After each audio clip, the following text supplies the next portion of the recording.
नमस्कार। आज मैं आपसे एक बहुत महत्वपूर्ण मुद्दे पे बात करना चाहता हूँ। मैं जहाँ भी जा रहा हूँ, लोग मुझसे एक ही बात कह रहे हैं, केजरीवाल जी वोट तो आपको देते हैं, पता नहीं जाता कहाँ है। केजरीवाल जी ये मशीनों को संभाल लेना, ये मशीनें बड़ी गड़बड़ हैं।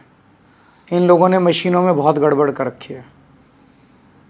मैं दिल्ली की जनता को कहना चाहता हूँ कि मेरे को सूत्रों से पता चला है कि मशीनों से ये 10% वोट की गड़बड़ कर सकते हैं। आप इतना जम के वोट देना, इतना जम के वोट देना, एक एक झाड़ू का वोट डालने के लिए निकलना चाहिए कि अगर हमारी 15% की लीड हो गई तो 5% से जीत जाएंगे। 10% के ऊपर की लीड दे देना हर जगह।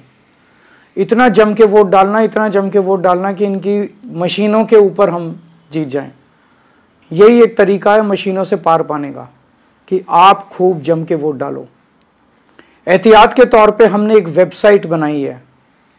महाराष्ट्र और हरियाणा के चुनावों से जो सीख मिली, उससे हमने ये तय किया है कि 5 तारीख की रात को इस वेबसाइट के ऊपर हर पोलिंग बूथ की ये 6 जानकारी हम उस वेबसाइट पे डाल देंगे ताकि मशीनों से छेड़छाड़ ना की जा सके। नंबर 1, उस पोलिंग बूथ का नाम या नंबर क्या है।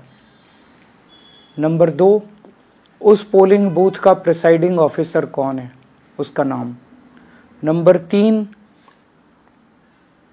कंट्रोल यूनिट का आईडी क्या है, जो कंट्रोल यूनिट है उसका आईडी क्या है।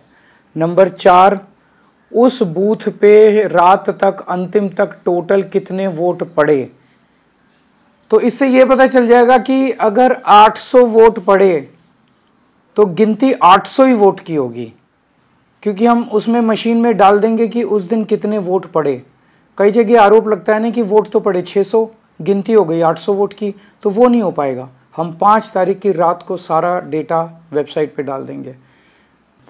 नंबर 5, जो मशीन शाम तक काम कर रही थी, लास्ट में उसमें कितनी बैटरी रह गई, बैटरी चार्ज्ड परसेंटेज, कितना बैटरी रह गया, क्योंकि बाद में अगर उसे बदला गया तो पता चल जाएगा कि बैटरी जब लेके गए थे तो इतनी बैटरी थी और बाद में इतनी बैटरी। और नंबर 6, पोलिंग एजेंट का, पार्टी पोलिंग एजेंट का नाम क्या है। ये 6 चीज़ें हम अपनी वेबसाइट पे उस दिन रात को डाल देंगे। अगर इन्होंने काउंटिंग वाले दिन गड़बड़ की तो हम मैच कर सकते हैं कि डाला तो ये था हमने और इनकी निकला ये, इसका मतलब गड़बड़ है।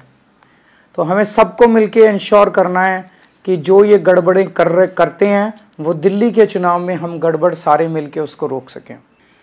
अंत में फिर से मैं ये कहना चाहता हूँ कि एक एक वोट पड़ना चाहिए। अगर हमें ईवीएम का खेल, इनका हराना है, इनको ईवीएम के खेल में, तो एक एक वोट झाड़ू का